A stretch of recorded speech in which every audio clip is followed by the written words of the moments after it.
Vamos então continuar aqui o capítulo 22 sobre a irmã Clara. Nós vimos aqui que a irmã Clara estava falando sobre a cólera e um dos alunos perguntou sobre a diferença entre a cólera e a indignação. Então nós vamos ver aqui a irmã Clara colocando: efetivamente, não poderíamos completar os nossos apontamentos sem analisar a indignação como estado da alma por vezes necessário. Naturalmente, é imprescindível fugir aos excessos. Contrariar-se a alguém a propósito de bagatelas e a todos os instantes do dia será baratear os dons da vida, desperdiçando-os de modo inconsequente, sem o mínimo proveito para si mesmo ou para os outros. Imaginemos a indignação por subida de tensão na usina de nossos recursos orgânicos, criando efeitos especiais à eficiência de nossas tarefas.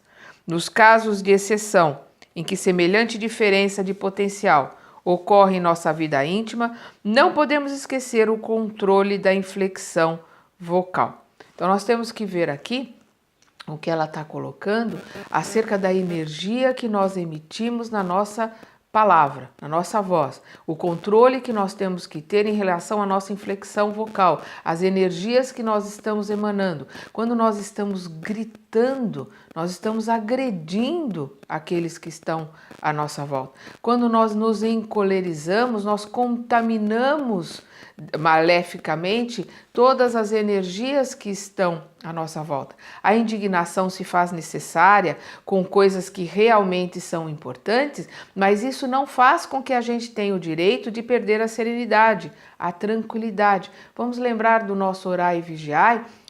Não é porque nós estamos vigiando os nossos pensamentos em oração que a gente não vai se indignar com situações que são ruins ou situações que precisam de uma atitude ou que precisam de alguma coisa, que alguma coisa seja feita para que aquilo seja reparado ou modificado. A indignação, ela é necessária, mas nós, apesar de estarmos corretos com a indignação, precisamos sim manter a calma, manter a serenidade, manter a inflexão de voz e manter a energia positiva na nossa voz, na nossa palavra ou na nossa escrita, né? Porque hoje nós somos homo whatsappenses, né? O homem do WhatsApp. E das redes sociais, nós nos comunicamos, né, pelas redes sociais, mas precisamos tomar cuidado com aquilo que nós estamos colocando ali, ou aquilo que nós estamos compartilhando, somos responsáveis por aquilo que estamos compartilhando. E nós temos que ter uma análise profunda e bem feita da nossa palavra escrita ali, né? Para que ela seja bem entendida, para que ela exerça um poder benéfico e não maléfico em relação à situação que nós estamos nos colocando. A irmã Clara continua aqui.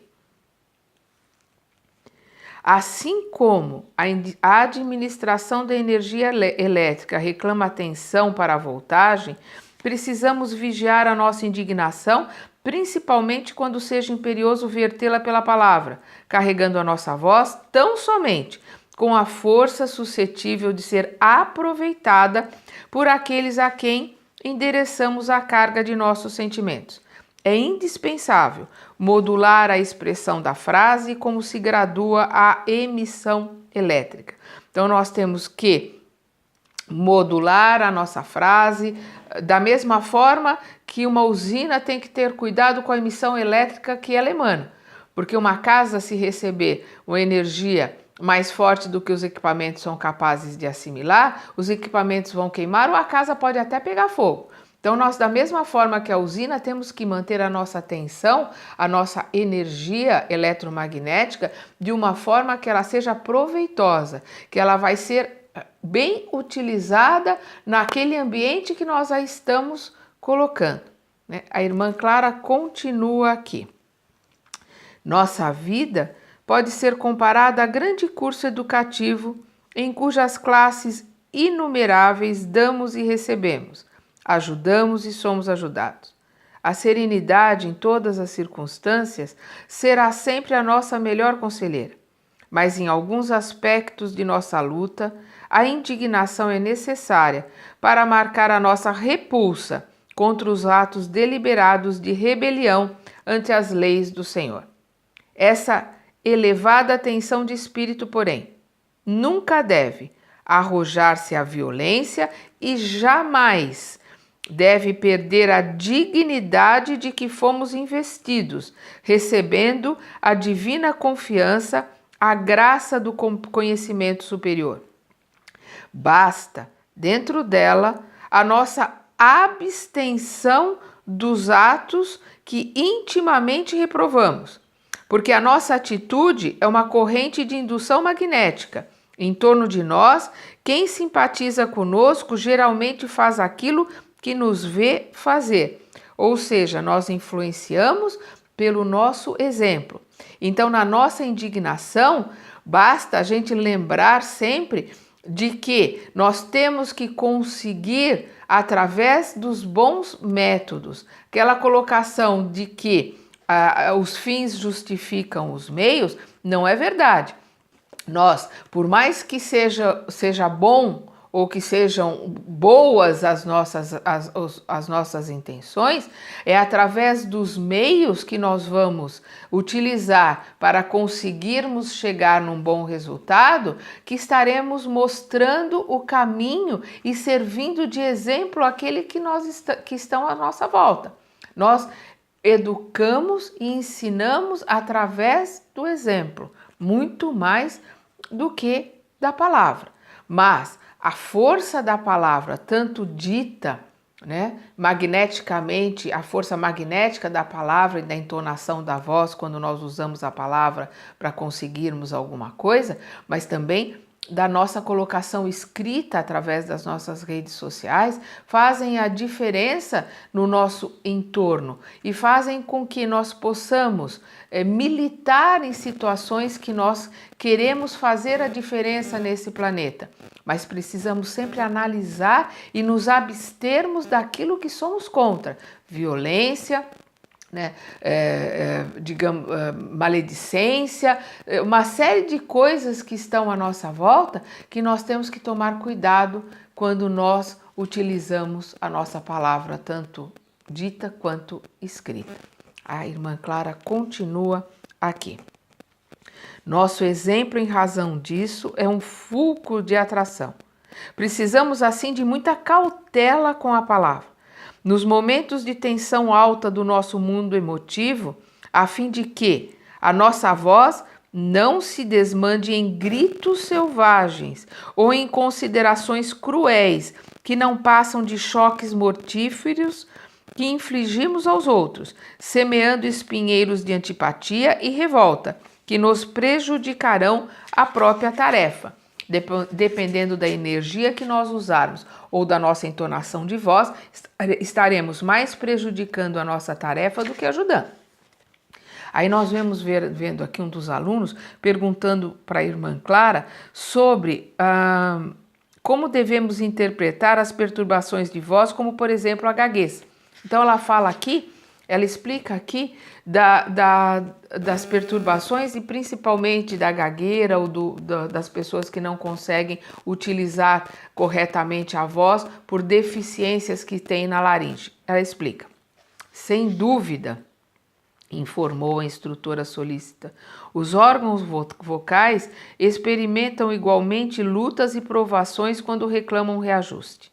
Por intermédio da voz, praticamos vários delitos de tirania mental e, por meio dela, nos cabe reparar os débitos contraídos. As enfermidades dessa ordem compelem-nos ao trabalho de recuperação no silêncio, uma vez que, sofrendo a alheia observação, aprendemos, pouco a pouco, a governar os próprios impulsos, afeiçoando-os ao bem. Então, nós vamos ver que quando nós utilizamos mal esse centro de força que é o nosso chakra laríngeo, quando nós utilizamos de uma forma deletéria a nossa voz, com a tirania, com a crueldade, usando a voz para ferir ou usando a nossa influência através da voz para transmitir conceitos errados ou para fazer com que pessoas tomem atitudes que não são boas, nós sofreremos a consequência dos nossos atos. Vamos lembrar sempre da ação e reação, no mesmo órgão que causou aquela influência deletéria. Ou seja, nós vamos ter nesse órgão da voz um câncer de laringe, nós vamos ter a impossibilidade da fala, nós vamos ter a gagueira, nós vamos ter nesta região a reação na mesma proporção que nós utilizamos de forma errada esse chakra, esse centro de força na nossa vida. Então, nós vamos ver aqui a irmã Clara colocando que as enfermidades dessa ordem compelem-nos ao trabalho de recuperação no silêncio, né? Nós vamos perder a oportunidade de falar e é no silêncio que nós vamos recuperar as energias que nós gastamos, né? Estragamos nesta região.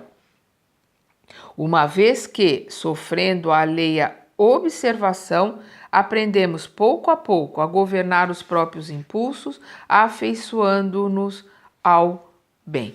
Aí nós vamos ver aqui que a irmã Clara, com essas palavras, ela termina ali a aula que ela está dando, né, para esses alunos, e o Clarencio explica para ela a necessidade que eles têm da ajuda dela para influenciar a Odila, que está passando por uma situação muito difícil.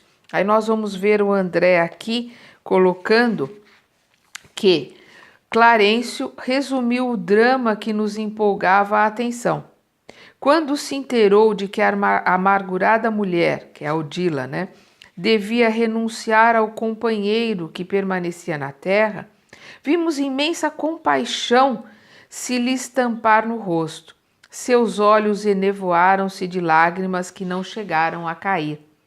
Compreendi, disse o André, que a nobre instrutora, aureolada de soberanos valores morais, trazia consigo profundas mágoas imanifestas.